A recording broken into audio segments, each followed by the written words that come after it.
you have. And yeah, back in November 2018, my book, Microservices Patterns, came out, and which seems to be quite a popular book. I'm pleased about that. Yeah, and as Indu said, there's a bunch of goodies to entice you to join my mailing list, basically. And I promise not to spam you that much. In fact, I have problems sending out a regular email, newsletter, so it's sort of the opposite kind of problem.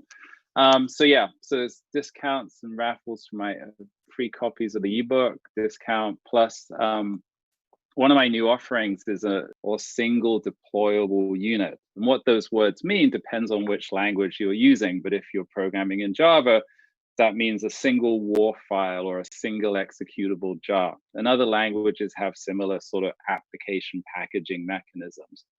So that's the monolithic architecture. It's, you know, it really is not an anti-patent. It's a perfectly legitimate choice. So you really want to make the most of it, right? So one big motivation for adopting microservices, well, one legitimate one, a lot of people want to adopt microservices because it's the new trendy thing, which, as I mentioned, is not entirely appropriate, is, oh my God, we need to accelerate software delivery because we can't roll out new features and be competitive in the marketplace. So it's often you're driven by the need for speed. But the reality is, with your monolith, you know, there's a lot you can do to accelerate software delivery. You can actually improve your development process. You can improve your deployment pipeline, like, you know, move from automated tests, from manual testing to automated testing. That's a key thing. You also can restructure your organization. I think I'm going to talk more about this later, but a lot of businesses, they seem to they're all decomposed into these functional silos. And in order to get anything done, you actually have to have 10 meetings. And it seems to be a universal truth that wherever I go in the world, there are never enough meeting rooms. But and I think that has a lot to do with the organizational structure. So you want to refactor into these cross-functional teams that can work much more independently and develop their parts of the monolith. And also, if you've got an obsolete technology stack, right, you've started developing in some ancient framework 10 plus years ago, well, you can modernize to a new monolith. You shouldn't automatically assume that you have to use the microservice architecture. And that's a really important point. Oops, what is going on here? Oh, this is really strange. My slides have hung. No pressure, it's all right. Can you see me? Because I look frozen. Yeah, I was gonna say you did look, yeah, you were frozen, so maybe turn off the video. Yeah, actually my whole computer looks frozen. That is the strange thing. Yikes. Ah, man. Don't you just hate technology? Of course. Yeah. Oh. It's a necessary evil.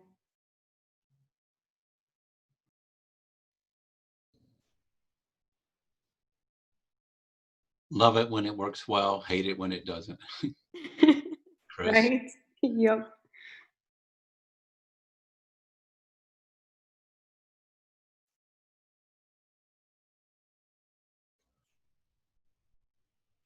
Did we lose Chris? I don't know. Seems like it. We don't even have voice now, do we? Right.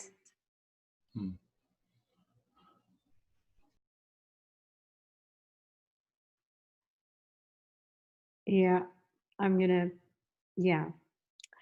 Hey, Jason, someone was saying that the streaming was not on, the live stream on YouTube. Do you know?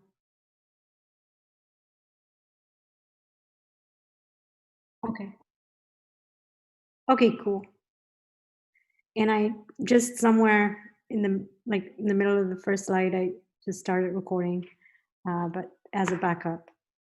So I think we did lose Chris, but he should be able to join. There are only 78 participants on the Zoom call. It would be funny if there were more than 100 and if he can't join, but I would just have to make him the host again or co-host. I can find him.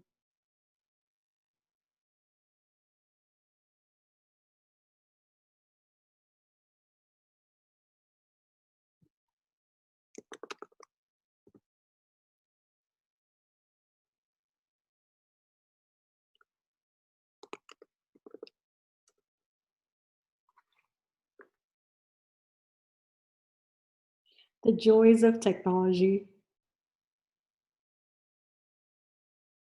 He said his Mac crashed and he will be with us in 1 minute.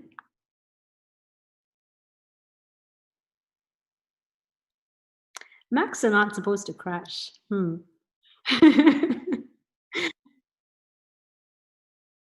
Really? Yeah.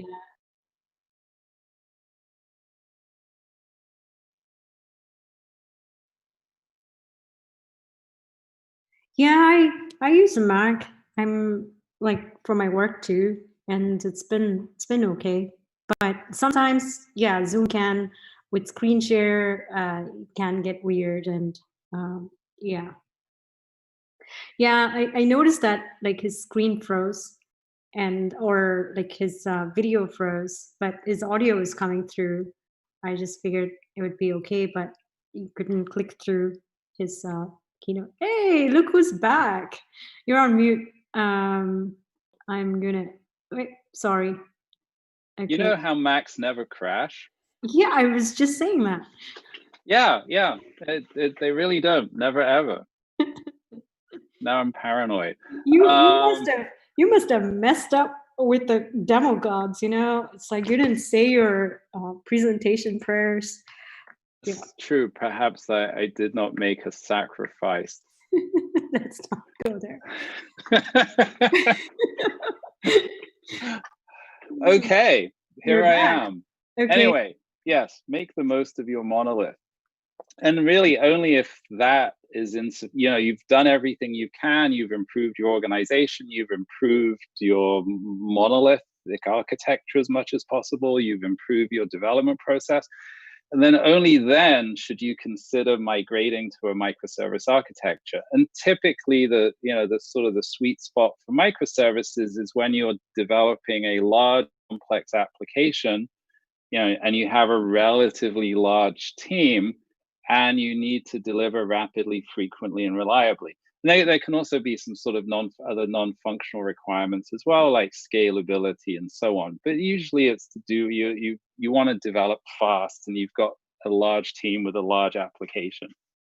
And there's always exceptions to that. So anyway, that's principle number one. And then sort of related to that is you want to adopt microservices for the right reason.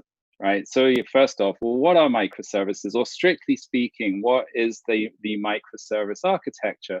Well, that's an architectural style that structures an application as a set of loosely coupled services.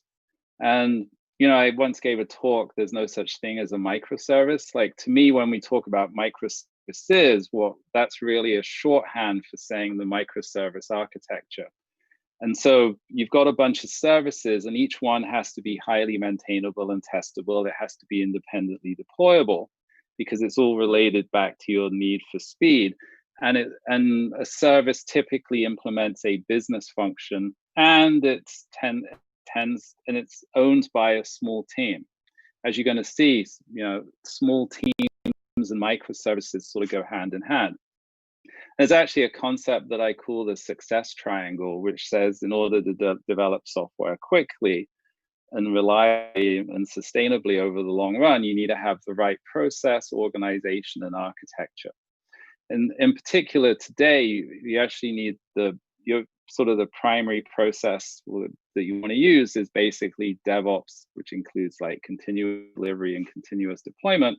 And microservices is important because it gives you the testability and deployability that you need to do DevOps. successfully, in particular continuous delivery as well. And then also the microservice architecture gives you the modularity and evolvability and maintainability that you need to deliver software sustainably. You know, we're delivering, if we're successful, we deliver applications that tend to live for a long time. And common scenario there is you end up with some absolutely ancient technology stack. Well, the microservice architecture lets you incrementally upgrade one service at a time. And then also the other sort of for the most part, the best organizational structure that you should have, I'm going to talk more about this later, is that you should have small autonomous teams that are long-lived and focused on delivering product features. And the microservice architecture gives you the loose coupling and modularity that you need in order to do that. So that's sort of why microservices. And in a way, we're not doing microservices for the sake of it. We're doing microservices so that we can have these small, highly productive DevOps teams deliver software rapidly, frequently, and reliably. So that's sort of the whole point. And contrary to sort of popular opinion, I've visited clients which have sort of thought of the microservice architecture as this magic pixie dust. You just sprinkle a few microservices on your software engineering organization and things will magically get better. And that's actually an anti-pattern. You know, if you have poor code quality and you're doing manual testing and you have a poor development process, things are very likely to get worse, not better, if you add microservices to the mix. So, you know, it's this architecture that has certain benefits, but it will not solve all of your problems. And then to sort of build on the concept of the success triangle, I want to talk about the third principle, right? You know, there's more to adopting microservices than just changing your architecture.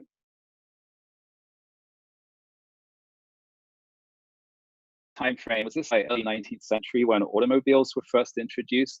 At least I think this is true, but if it's not, it's a great story anyway. Some jurisdictions passed what are known as red flag laws, where, yeah, you could have a car, one of these newfangled vehicles, but you had to have someone walk in front of it, waving a red flag and blowing a whistle to warn the horses and the pedestrians that this automobile was coming, right?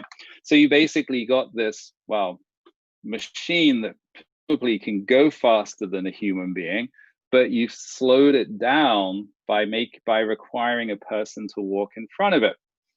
And I've sort of, I kind of came up with this anti-pattern when I visited organizations who went, yeah, we want to do microservices, but we're not going to change anything else, right? We're still going to have siloed teams. We're still going to have a QA team that's doing manual testing. And oh, by the way, you can only deploy your services on the 4th Saturday of the month at midnight, right? So it's sort of like you know, in a sense, it's like you've got this sports car and you're making a person walk in front of it, which is obviously a sort of pointless exercise. So going back to the success triangle, right? You know, so it's not good enough to just adopt microservices. You also have to adopt DevOps and continuous delivery and deployment and lean and you know, all of those modern processes. And you want to restructure your organization into these small autonomous teams. So it's changing those three things together, not just the one, that will enable you to deliver software rapidly, frequently, and reliably. And a lot of enterprises tend to just, and at least initially, just try and do the one. And interestingly, you could try and be agile with a monolithic architecture and sort of you can sort of siloed organization, and you won't be that successful. So yeah, so just, you know, a brief reminder, well, what's DevOps? And that's really where sort of like everyone involved with software delivery, dev, QA, ops, are actually collaborating and communicating to deliver software rapidly and reliably and quickly. So it's a set of principles and practices. To me, the Bible is really the DevOps handbook. And what that, you know, and sort of, if you look at organizations that are deploying software or delivering software using DevOps, they actually have some quite astounding results. So this is from the 2017 State of DevOps report, and it's sort of Accelerate is really a must-read book. And basically they ask organizations about their development practices and classify them into high, medium, and low performing organizations. Well, high performing organizations are delivering software at a much faster rate. They're doing multiple deploys per day, right? That's the deployment frequency. And they also very low lead time. So the time from a developer, committing a change, doing a Git push, to that change being deployed into production is typically under an hour. So, you compare that with a typical organization that's doing one deploy a month, it's dramatically different. And people might go, oh my God, we can't go that fast. We have to be slow and careful.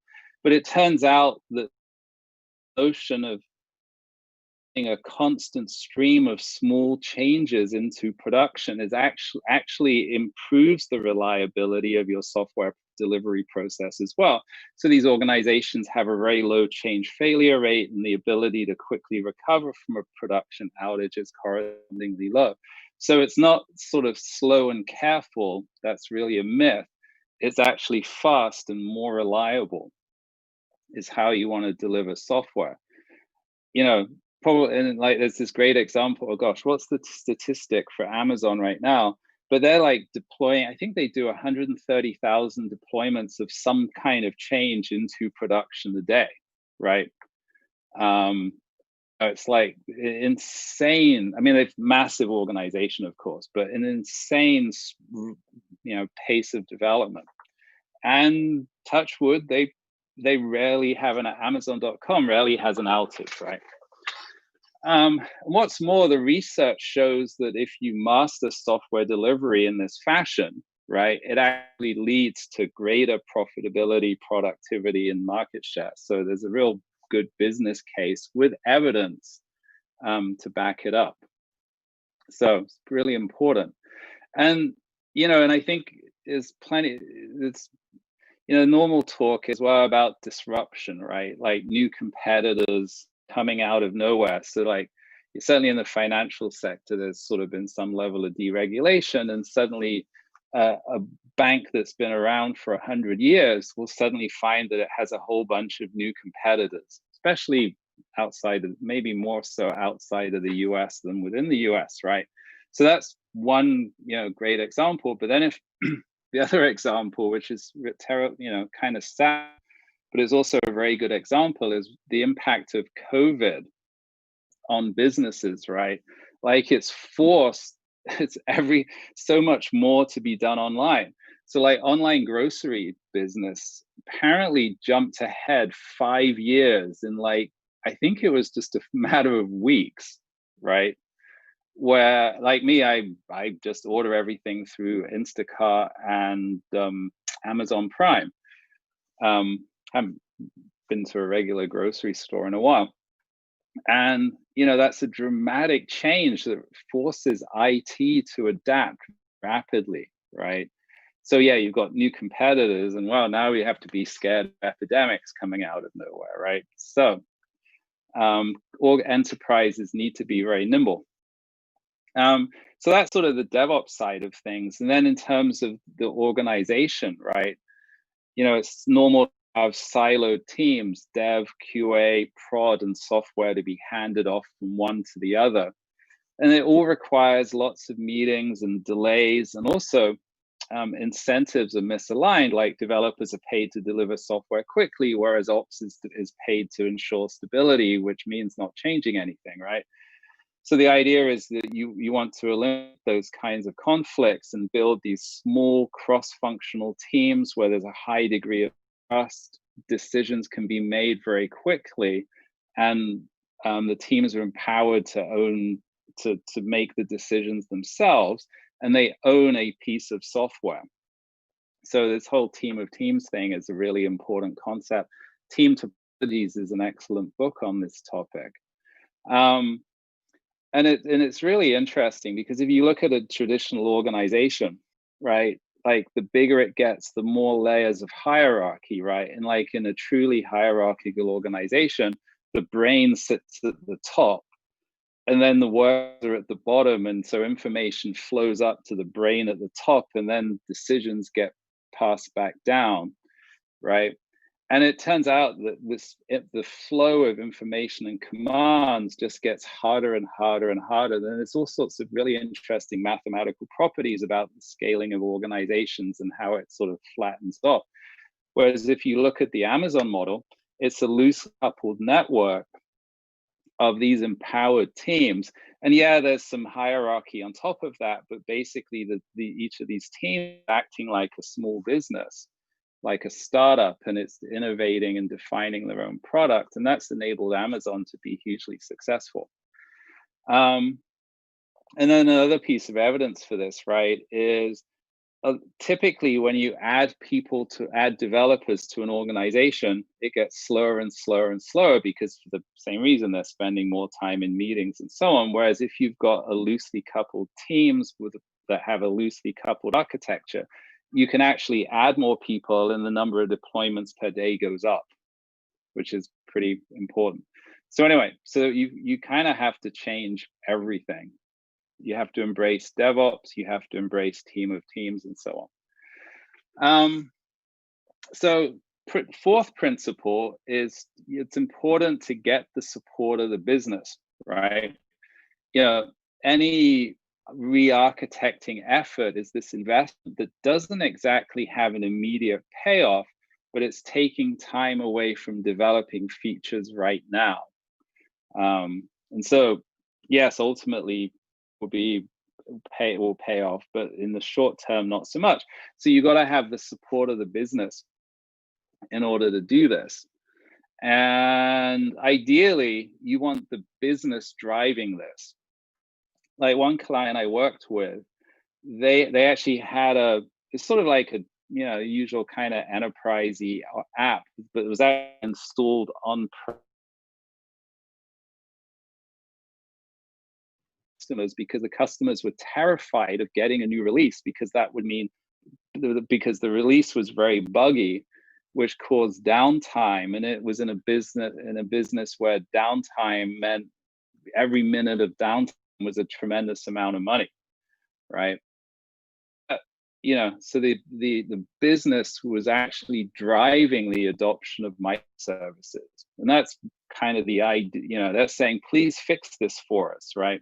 As opposed to the usual problem where engineering says, our architecture sucks, we need to improve it, and it's not obvious to the business that something needs to be done. But if you are in that situation, you have to build the business case to demonstrate that microservices will result in more money being made. And I once, spent some time working with a group of architects going through that, and we had some advice from a product manager. He just said, basically the business makes up business cases all the time, so engineering just needs to do the same thing, right? So you can make an argument that if we take a particular module, turn it into a service, that will improve.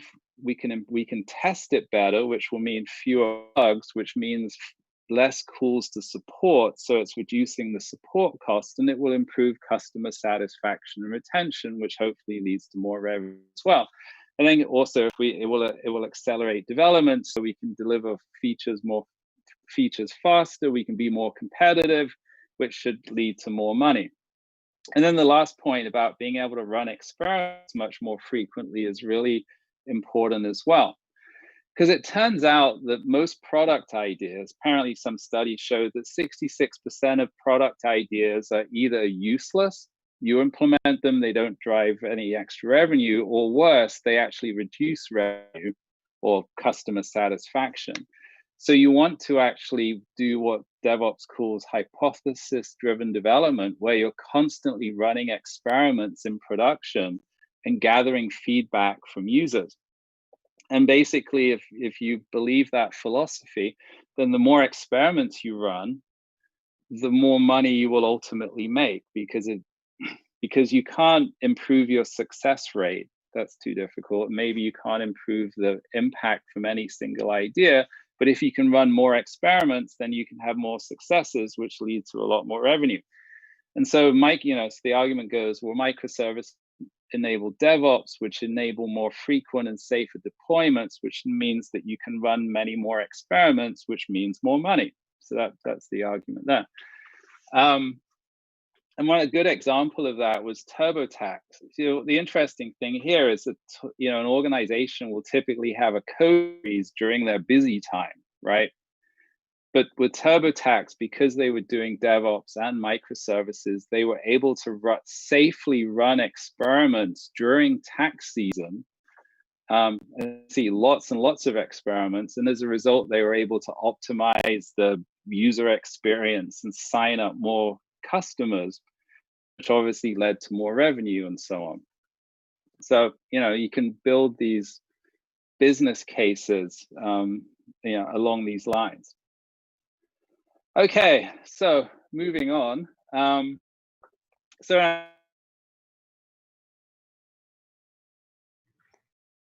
all of this, I want to talk more about the tech, not tech.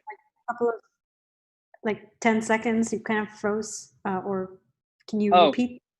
Oh, I think I just said I yacked a lot about the background to refactoring to microservices, and now I want to talk about some of the technical aspects of it. That was my main point. So that's principle number 5, really about how you do it. And the idea here is that you do this incrementally, right?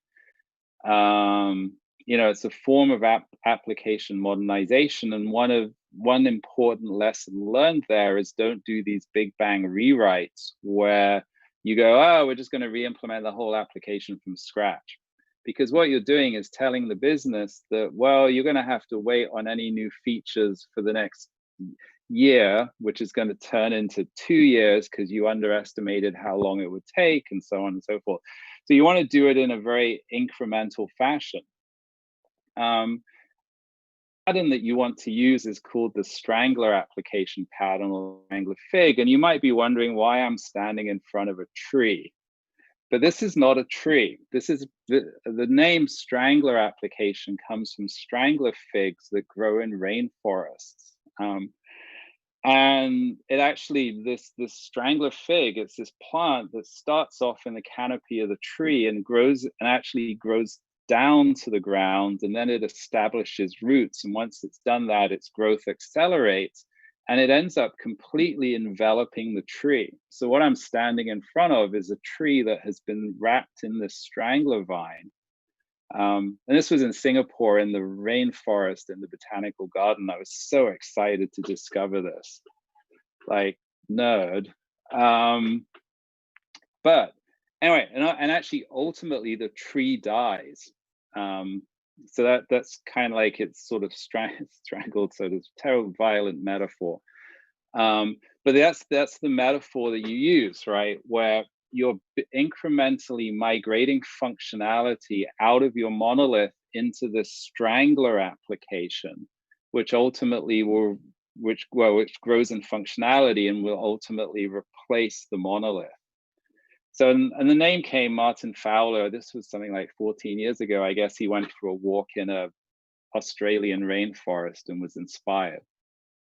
So you get a picture that looks like this, where at the beginning you have a monolith, and then, little by little, you have more and more services built up in this Strangler application, and your monolith gradually shrinks over time. And also, if you're implementing new features, you can implement those as services directly. So in reality, it might not be as sort of, monotonic as this. I visited at least one client where they were actually, because of just the needs of the business, they were actively developing their PHP monolith, which sometimes grew, while simultaneously migrating to a set of Golang services. But that's sort of the rough picture looks like this. Usually are typically a multi-year process. And essentially each step, you're looking at your monolith, identifying a module within that monolith that would be a good candidate to turn into a service. And then you turn it into a service. There's an API gateway that's routing requests to the monolith or to the service, depending on where that functionality is located. So you're transforming the code, but you're also transforming the database as well. For reasons I'll get into, one of the key characteristics of the microservice architecture is that each service has its own database. So you kind of have to, you're taking the code and the corresponding database tables and moving them into the services database. And you're just repeating this step over and over again. And oh yeah, it's usually not this simple because the service might need to communicate with the monolith and vice versa. So you have some integration glue to enable them to each party to access the data that it kind of the refactoring that you're applying over and over again, you know, one piece of monolith at a time. And then, as I mentioned, if you're implementing new features, then it's a significant feature that is large enough to be worthwhile to implement as a service and sufficiently decoupled from the rest of the monolith, then that's a great thing to do, right? Because it lets you develop the service using your new technology stack, using kind of good DevOps practices. And it's a good way of demonstrating the value of the microservice architecture to the business, right? Because they can go, hey, look how fast we can develop this service while development of the monolith is more kind of slower. So it helps you sell the benefits of microservices to the business. And you just kind of keep going around this loop until either the monolith is gone, right? Which might happen, or you've fixed your problems, right? It's possible that you might, in order to solve today's delivery problems, all you have to do is migrate a handful of modules into microservices and leave the rest of the monolith alone, because there are things to work on. It doesn't have to be a kind of a complete migration, right? You're hopefully getting value incrementally. And I'll talk more about how to prioritize things in a little bit. So that's the process. You're incrementally carving off chunks of your monolith and migrating them to services. But then that leads to point number 6. You really want to know where you're starting from, right? You actually need to know the structure of your monolith. You need to know its architecture. And it turns out that, if you've got a sort of sufficiently old application with a large enough team, no one person typically has a clear understanding of how this application works. So it's good to actually kind of document in some form or fashion your as-is architecture, so you know where you're starting from. And one technique that I found super useful, I've done this with a few clients, is what's known as visible architecture. So rather than creating UML diagrams using your favorite tool, which is, actually I kind of like it because it's got a lot of precision. But another really useful technique is to build a physical model of your architecture out of Lego or Duplo and string and other things that I can't mention. And so, you actually kind of have this very physical, very tangible representation of how your existing system works. Then you can label it with Post-it notes. And one client, actually, they stuck QR codes on the system components, and then you could scan the QR code and it would take you back to the wiki that provided information. And it's really powerful. And I once did this with a team of like 20 architects, a global organization. So they'd flown in from all over the world, and we spent a few days building a architecture, which actually was like, I don't know, 3 or 4 tables worth It was a large, complex product, and it was like the first time anyone had actually seen the whole thing.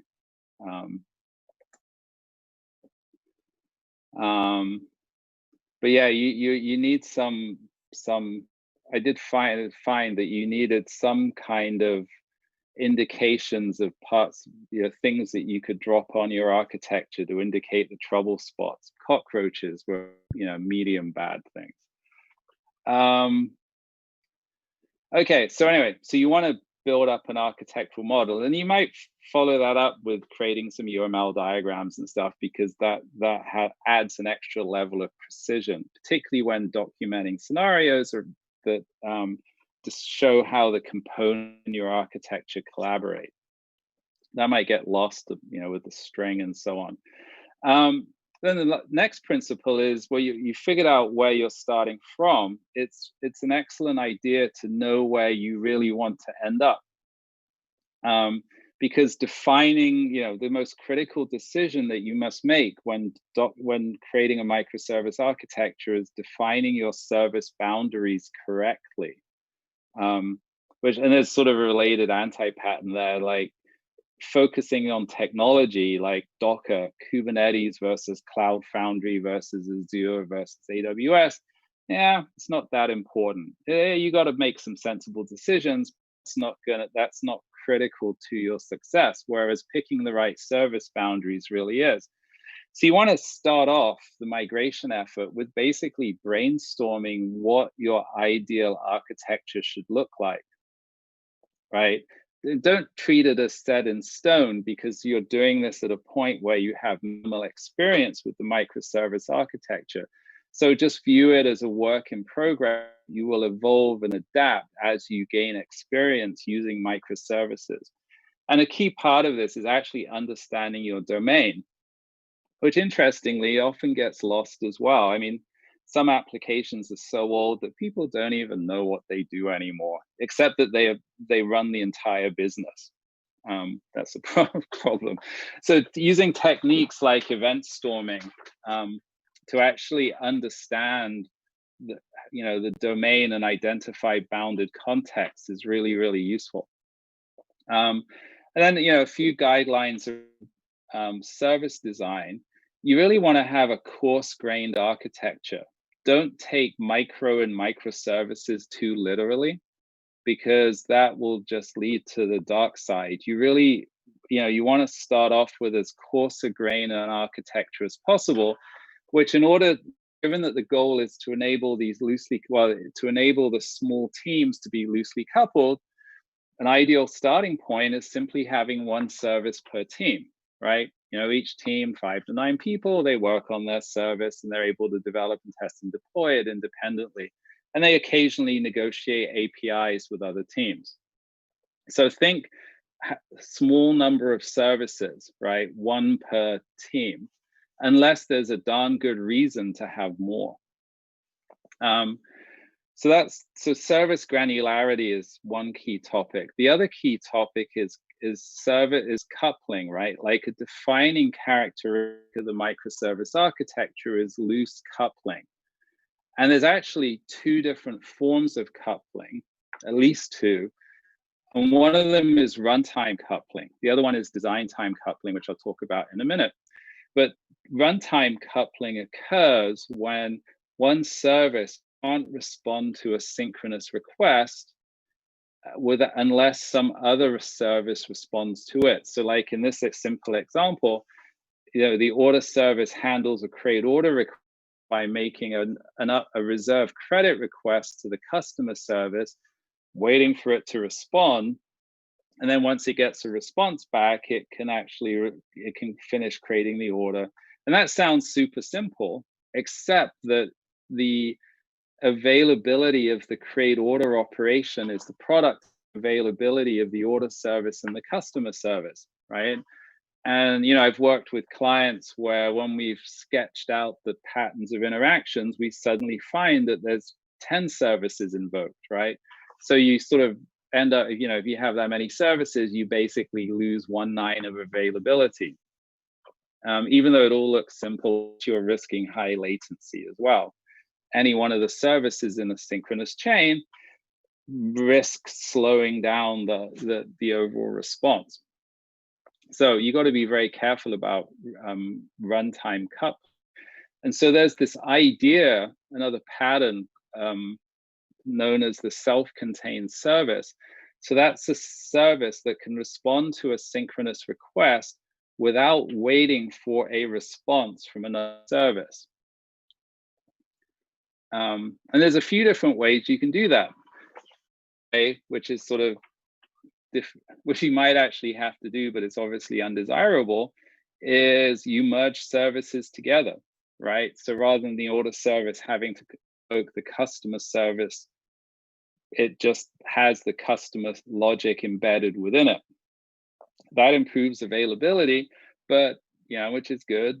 But it means you've got a larger service and a larger team. So this is sort of something you could do as a last resort, but you might need to do that based on whatever SLA you need to provide to your client. But then there's some other patterns that you can use, and both of these patterns rely on asynchronous messaging. So one of the key things here is you might, rather than services communicate using REST or gRPC synchronously, turns out that in a microservice architecture, there's heavy reliance on asynchronous message-based communication. So in this approach for eliminating the synchronous call to the customer service actually relies on, well, doing two things, but one of those things, replicating the credit limit to the order service. Because once you've done that, that enables the order service to keep track of the available credit itself. It doesn't need to keep going and asking the customer service to reserve credit. And that help by replicating the data to where it's consumed enables the service to be self-contained. So that's one key thing, which you have better availability, lower latency, so on and so forth. But there are some downsides, right? Like you've got cost and complexity of replication, and whether that's significant depends on context, right? Like if you're Amazon, replicating all of the customer information might be onerous. But then I think I gave a talk when I was in Singapore visiting the rainforest, gave a talk there, right? And how many people live in Singapore, right? You can have a database of everyone on your laptop. It's not a populous country. Same in Australia.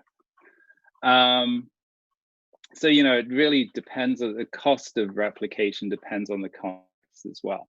And also things like credit limit, that's a stable value. It's not constantly changing, which would result in business decisions being made on stale data and so on. The other pattern that you can use, which is more complex, is the Saga pattern, which basically implements an eventually consistent distributed transaction. And in this pattern, the order service would create an order in this pending state, send a message to the order created, send an order created event to the customer service, which would respond by reserving credit. And then it would tell the order service that the credit had been reserved, and the order service can finish processing the order. So that, once again, because the order service can respond without waiting for the customer service, availability is better. That's good. But you've complexity of the Saga mechanism. So there are trade-offs, but this is actually a super useful pattern to use.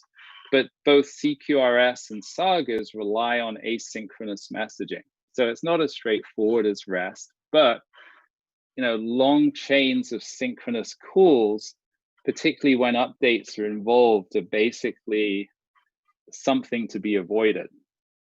So that's runtime coupling. The other aspect is design time coupling, and that occurs when services change lockstep, right? So yeah, I'm working on the customer service, and I check in a change, which forces the order service to be updated as well.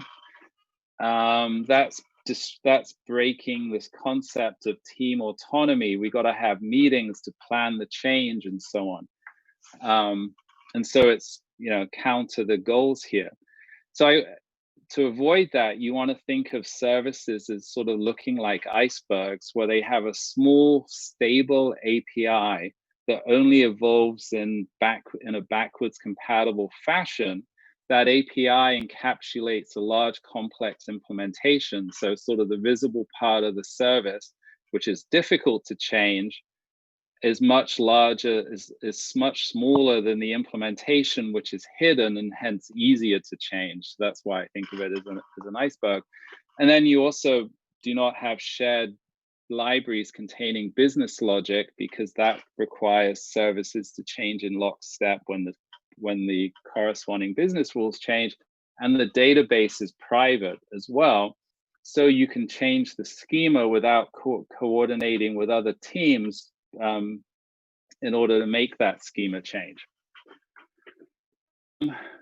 I'm not going to go into this, but whatever you do, it's a classic example of a company that did it wrong with Segment, where they built services that were tightly coupled from a design times perspective, and they constantly, basically they build a distributed monolith, which is sort of has the characteristics of both, the negative characteristics of both microservices and the monolith.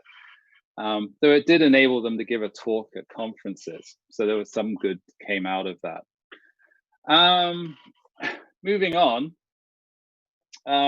So that's first course. So you've sort of got this idea that you're going to migrate incrementally by carving off pieces at a time to achieve your ideal architecture. So it's like, where do you begin? How do you prioritize? And the basic idea is that you want to begin with the modules that basically give you the greatest return on investment.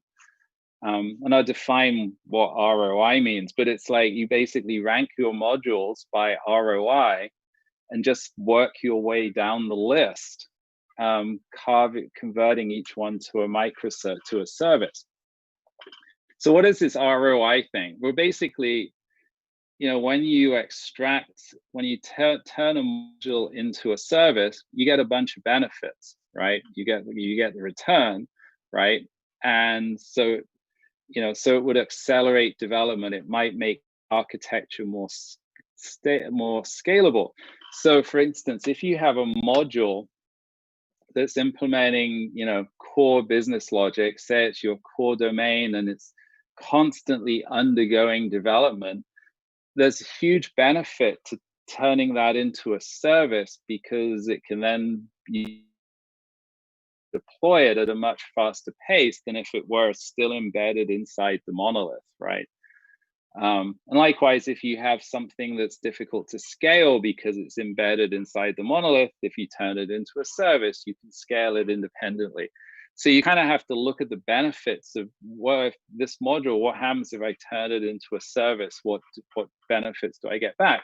But then you have to compare that to the cost, because you have to basically decouple that module from the rest of the monolith, which might mean making scary code changes to a scary code base. You're decoupling it, you're breaking dependencies. And then there's some subtle issues around transaction management as well. Got this benefit, but you've got this cost as well. And basically, the more dependencies that a service has, the particularly inbound dependencies from elsewhere inside the monolith, the harder it is to turn it into a service, because the more changes that you have to make.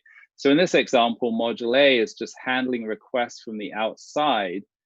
There are no other modules inside the monolith that depend upon it, right? Versus module C, which is depended upon by modules A and B. So most likely module A is easier to extract than module C. So you need to assess that. So then you can basically build like a cost benefit matrix, and you want to focus on those modules that give you, a lot of benefit, but at the same time are relatively easy to extract. So, well, this is the cost benefit. It's like E's cost matrix. E's.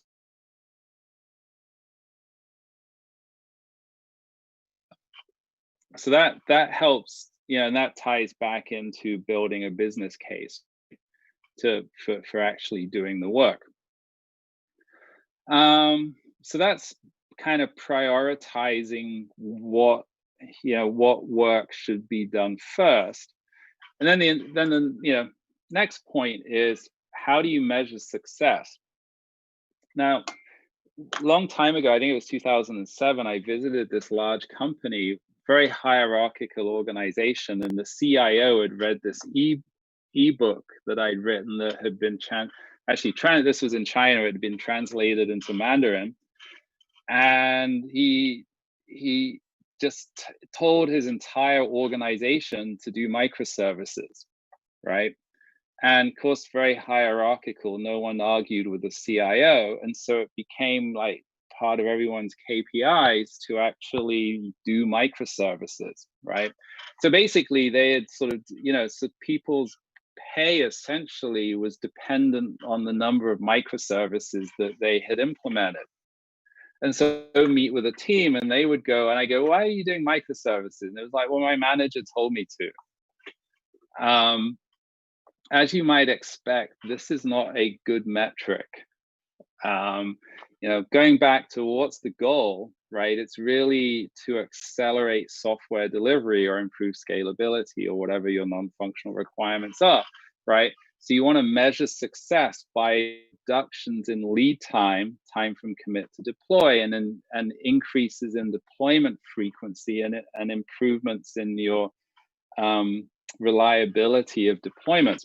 So that is how you track success of this effort, not by counting the number of microservices that you have.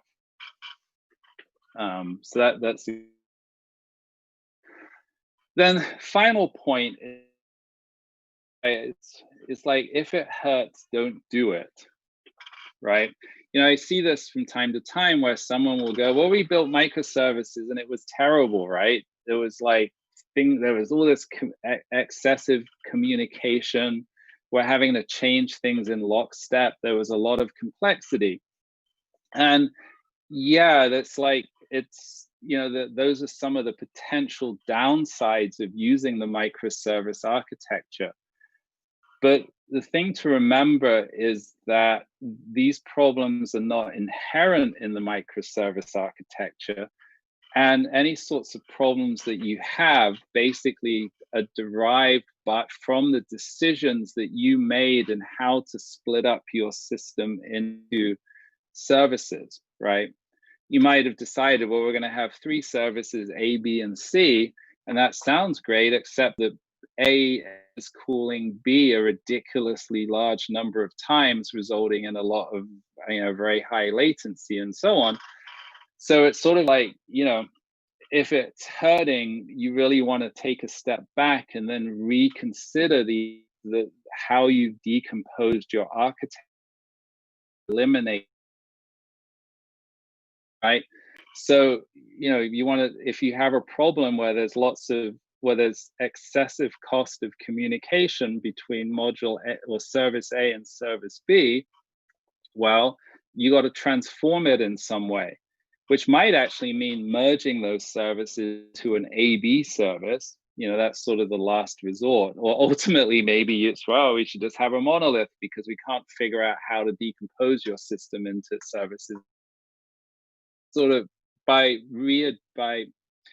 in domain-driven design or OO design, people talk about classes having responsibilities, right? And services pretty much look the same way, right? A service has a certain set of responsibilities, like the customer service is responsible for knowing the credit limit and managing maintaining the available credit. Well, if you shift responsibility of maintaining the available from the order service, that means the order service no longer has to interact with the customer service to reserve credit. So by sort of transforming your architecture, shifting responsibilities around, maybe violating a golden rule and introducing shared libraries and so on, right? It's all about trade-offs. You can actually transform your microservice architecture into something that does not hurt. But sort of like, you want to actively minimize pain.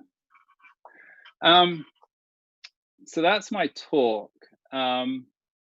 Yeah, so those are the 10 principles. I'm not going to read them out. It's too long. So, thank you for listening, and I hope that you found it useful. And I'm so glad my computer did not crash again. Thanks. Thanks so much, Chris. You said if it hurts, don't do it, but didn't Martin Fowler say if it hurts, do it more often?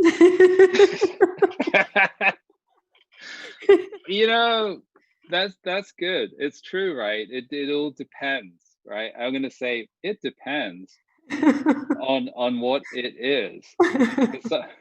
Sorry, I couldn't resist. No, that's good. I mean, but yeah, some things you should do it more often, but then there are other things that really should not be done. I agree. Yeah.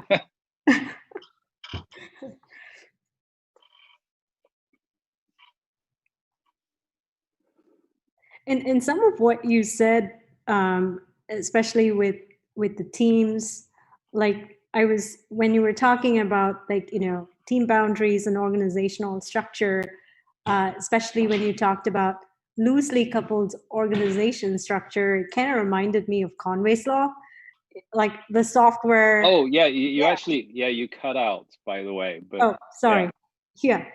So I was saying that when you were talking about trying to have loosely coupled organizational structure, right?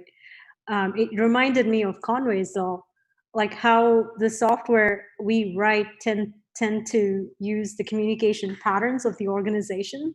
So if the organization is tightly coupled, you're going to end up with software systems that are also going to be tightly coupled, right? Yeah.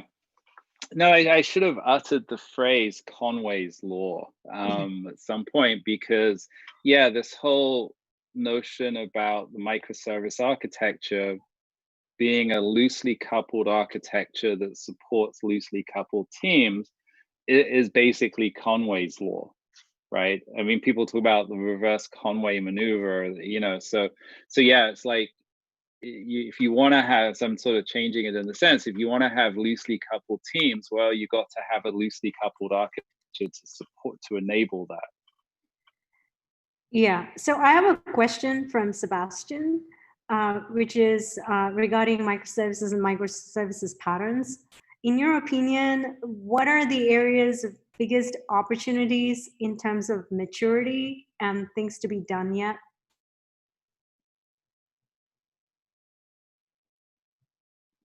I don't know. I mean, it's all constantly evolving, right? Like, I mean, I do think, trying to think of a good example. I mean, like, I think one of the challenges is people have taken the whole microservices thing a little too literally, right? And come up with lots of little services. And then they go and give talks at conferences where it's like, hey, we've got a service developer, look how cool our architecture is, right? Or certain bank in the UK, which is like, hey, we've got 10 services per developer. And what I found interesting is there are some of those companies are now starting to reconsider and move to a more coarse-grained architecture. So I think there's definitely some maturing there, which is long overdue. Right. Satish has a question. He wants to know if sagas are the only option to do distributed transactions when you're dealing with microservices. Are there any other patterns, or like, do you? Well, I mean, I think thing to remember. I mean, there are always options, right? But it's all about trade-offs. So you could, for example, have like distributed transactions, If you know, in a classic two-phase commit sense, if your data supported them, and if that was possible, and there's a bunch of simplicity that comes with that, but at the expense of design, well, certainly runtime coupling and potentially design time coupling as well. Right, and So- also it depends on the queuing system, right? They need to participate in the distributed transaction, and yes, if yeah. if you've got a message broker as well in the mix, right? Like, then everything has to participate in that distributed transaction. And just so happens that most modern message brokers Right. don't support two-phase commit. And if they have a transaction mechanism like Kafka does, or I guess AMQP does as well, it's only local to the message broker. Right. I mean, I feel like the notion, like, people are very used to having like a single database and a single unified model, right? Where, yes, there's one place in our entire database where we store information about customers. But one of the interesting things, though, is that like domain-driven design even rejects that notion, right? And you kind of having, multiple bounded contexts, and in each bounded context, there's a different representation of what would traditionally be thought as a single entity, right? Right. So you just have to get used to it. Right. Even though, people who do database sort of classical enterprise data modelers, if you start saying things like this, their hair will catch fire, right? Yeah. No, I know what you mean. Like, oftentimes we tend to focus more on the structure of the data, and we come up with these structures or design models that represent the entity, but we don't capture the actual behavior. And that's where DDD says, like, you can't have a unified, like, one model to do everything. And that's where the different bounded contexts come in. So in this, this model makes sense, and you can store these attributes, and right. Yeah, I mean, certainly I would say most enterprises I visited, people want to talk about database tables. It's very database centric world.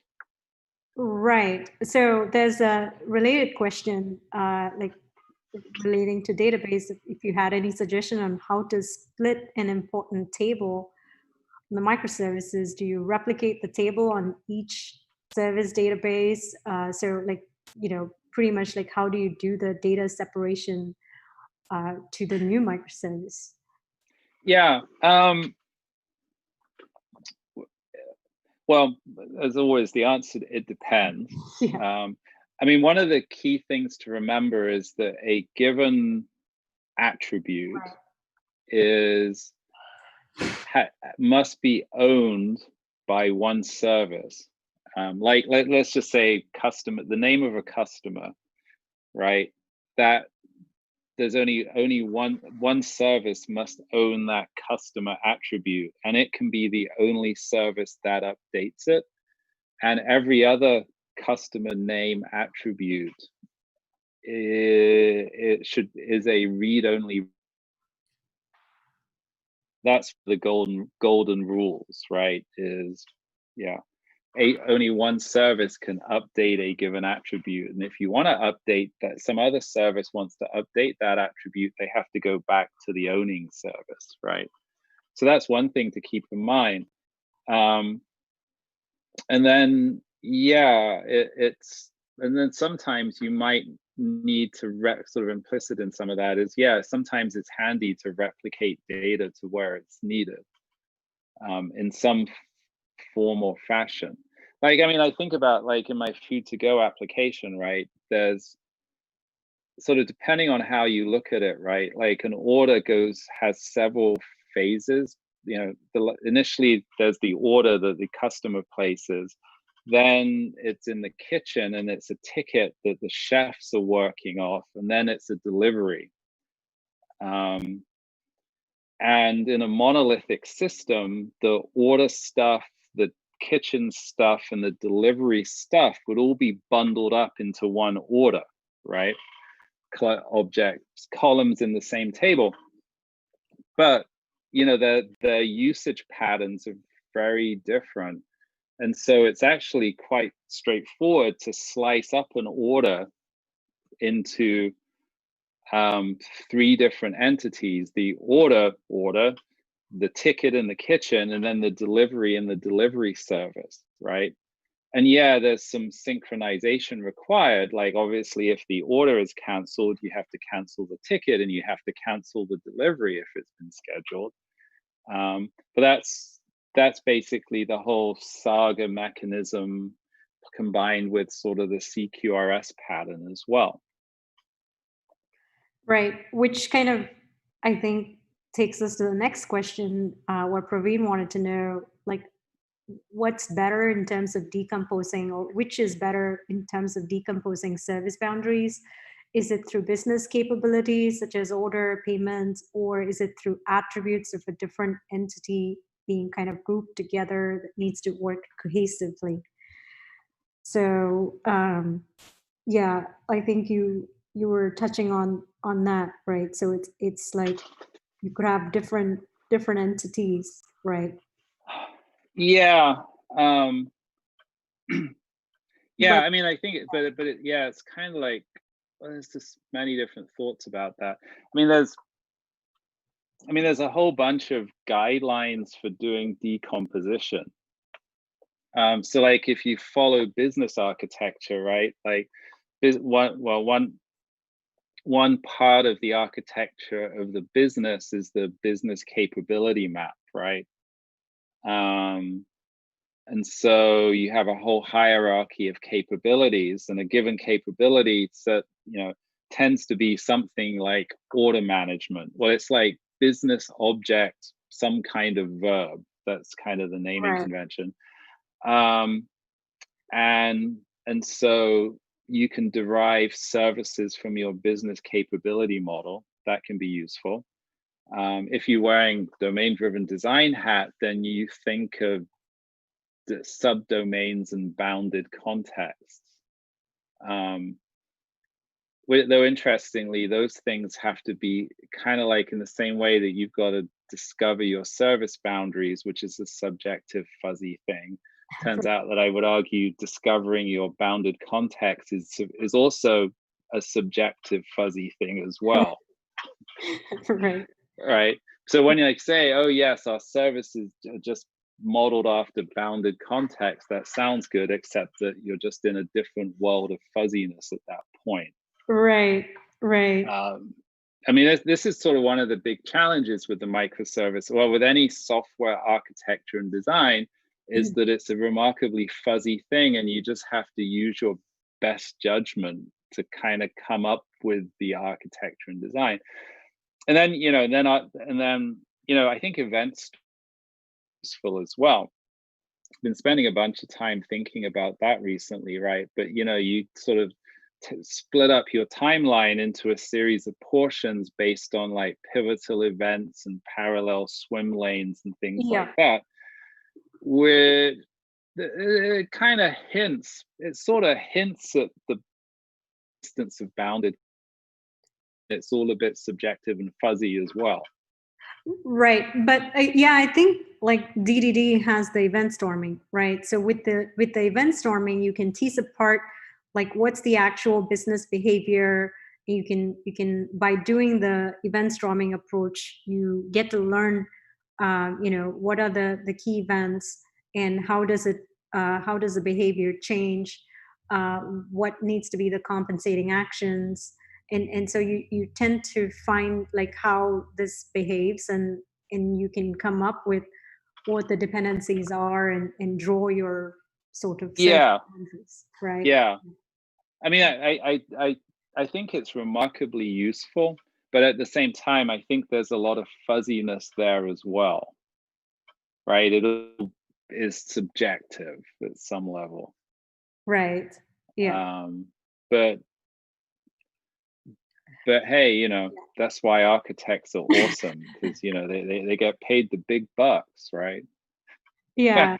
The thing that I've found doing event storming, like in my workshops or with teams, is that it helps them to get a shared understanding of the business behavior and brings certain behaviors to light that either the business person doesn't know that's how the software worked, or the software lead person got to know, oh, this is how the software should behave in this case. Yeah. So it's it Well, is.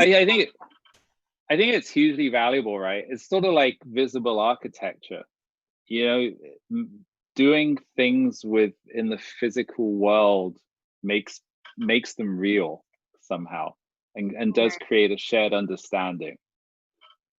So, Chris, how are you doing on time? Because I have at least like 6 or 7 or 8 questions. Oh, you know, we're good until 2:30. I blocked off until then. So I guess we've got like 12 minutes. So I will keep going.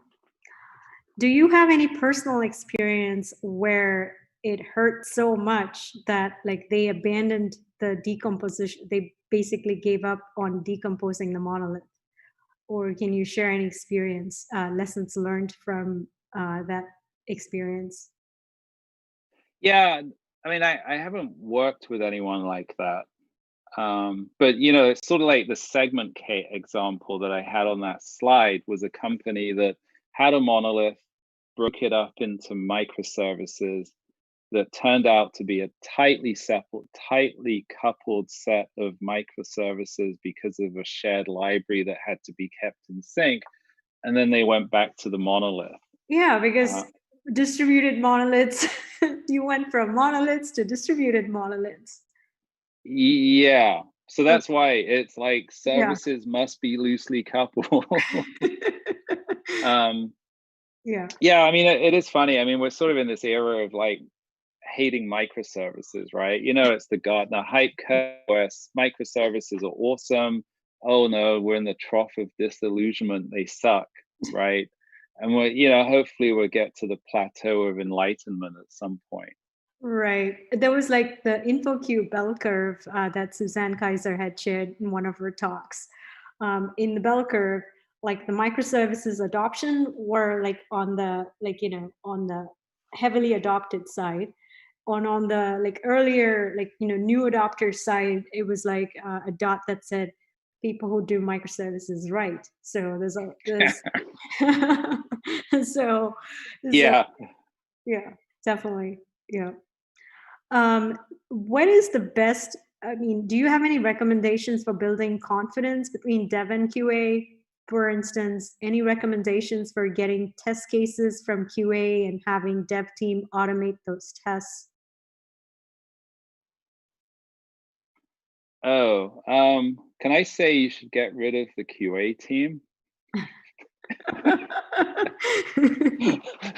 They should be part of your team, right? Like yeah. So actually, what's his name? Alan Holub. He tweeted that it's like trying to make a distinction between development and testing is like making a distinction between eating and chewing or something like that, right? Right. I mean, I mean, maybe I'm being slightly unhelpful here, but in reality, you really do want to adopt these cross-functional teams where, and actually, it really translates into developers doing the bulk of the testing. Actually, yeah, I would so agree to that, and I think like I worked at an environment where having automated testing is really key. I used to work for particular software, the makers of N-Service Bus. So there's a lot of features that N-Service Bus is a messaging framework that works on top of brokers and message queue transports.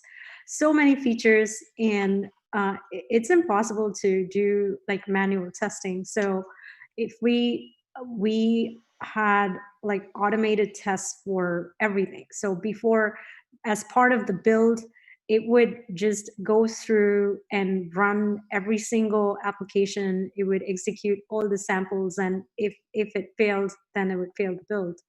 So that was like a much higher degree of confidence for the change that we're deploying with automated tests. Oh yeah. I mean, there's sort of automated testing. I mean, that's been a favorite topic of mine for many, many years.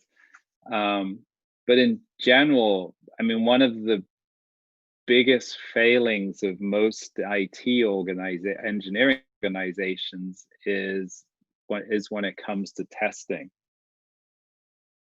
Certainly, I mean, from companies that I visited, and then also a couple of years ago, Source Labs put out a state of testing report, and it was like only 28% of organizations relied extensively, completely on automated testing. So that meant 72% of organizations, not so much, right? And then then there was another article that said 90% of organizations agile and do DevOps. And it's like, you can't be agile, you can't do DevOps testing. You really can't.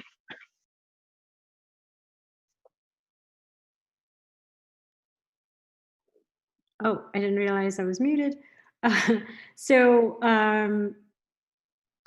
gosh, I'm kind of scrolling through the questions. We have 6 more minutes. What is the best way to have messages thin but avoid circular dependencies? For example, you have an order service. It calls, or I'm kind of having difficulty. So order service call orders. So some you call some service to create an invoice.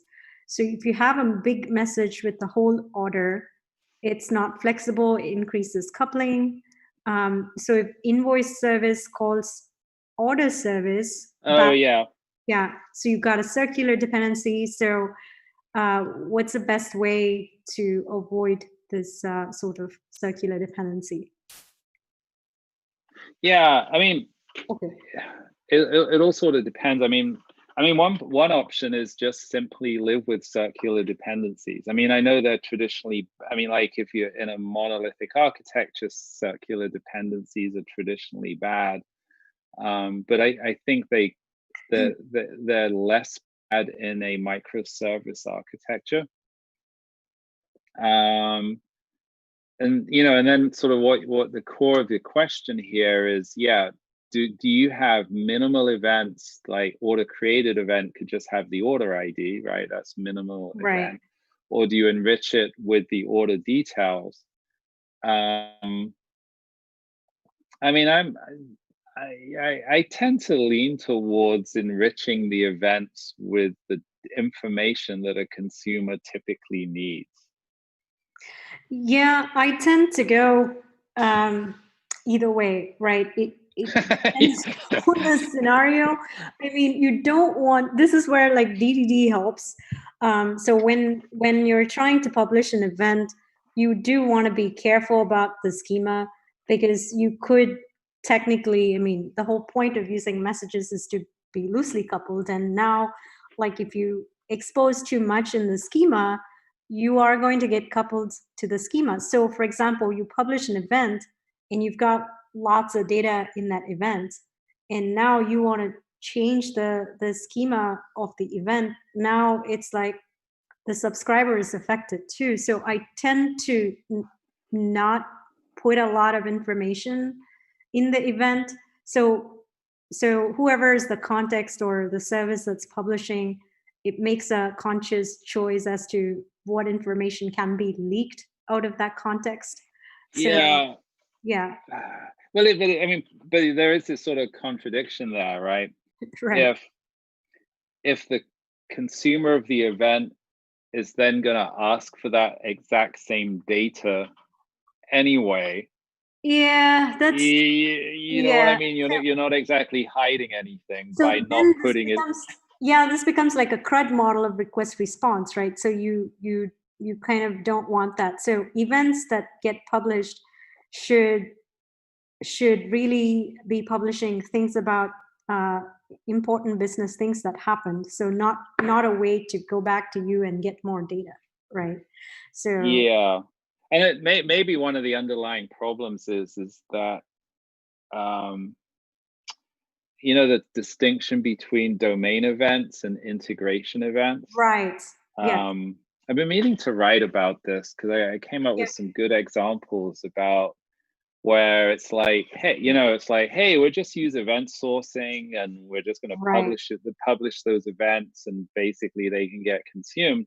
But I've got a bunch of examples where what the information that you want to put in the event is like only isn't exactly what would be used for event sourcing, for example. Right. And I like the integration events in cases where you are trying to decouple a monolith, where you are trying to get like a lot of the data out, or, you know, you're trying to, you know, or what do you call, like filter the data out to this new system, right? So in that case, it makes perfect sense. But in a different case, you wouldn't want to like have all that extra information on the schema because it adds coupling, and you want to have a very minimal sort of like the thin events where you have IDs and you really communicate what changed. So yeah, I really like the domain events and the integration events concept. Yeah. What, how important do you believe that is a selection of event broker in terms of the events order for sagas and CQRs, commit log versus message queue? Oh, well, yeah, there's sort of at least two answers to that. I mean, I think it's generally easier if you have a message broker that guarantees at least once delivery, guarantees ordering, and well, then the other thing is like durable subscription. So if the consumer is down, when they come back up, they will catch up on the events, right? And there's sort of a bunch of oh yes, and one last thing is you want a message broker that lets you scale out the number of consumers while preserving message ordering as well, which by the way means things like Kafka message groups or ActiveMQ, Kafka consumer groups, or ActiveMQ message groups. RabbitMQ, as far as I remember, not so much. So there are some basic messaging capabilities that if you don't have, your life becomes a lot harder. And in general, it's easier to think about if you have a message broker, but it is possible to do messaging without a messaging broker. But that's like a whole other topic. Right. Well, it is 2:30. I'm so sorry that we couldn't get to all the questions, but I want to thank you for your time, Chris. And I also wanted to announce the next meetup. I will be adding this to the event calendar. I'm thinking of September the 15th. I've asked Nick Tune, who has generously accepted to speak at our meetup. The topic would be, how do you find service boundaries using a bounded context map? So if you don't know a lot about Nick Tune, he's one of the DDD people, and he's done a lot of socio-technical things with organizations, and it is really, really cool. Nick also blogs. Yeah, and his Twitter handle is NT Coding. So if you can look him up. But I will be adding event in the calendar. But thank you all so much for attending this meetup. Thank you, Chris, again. Thank you. Thanks for inviting me. Yeah, Jason and Afterman Software, thank you always. Thanks, and you'll have a good day. And I'll try and post the recording once I get the link from Jason. Thank you. Bye.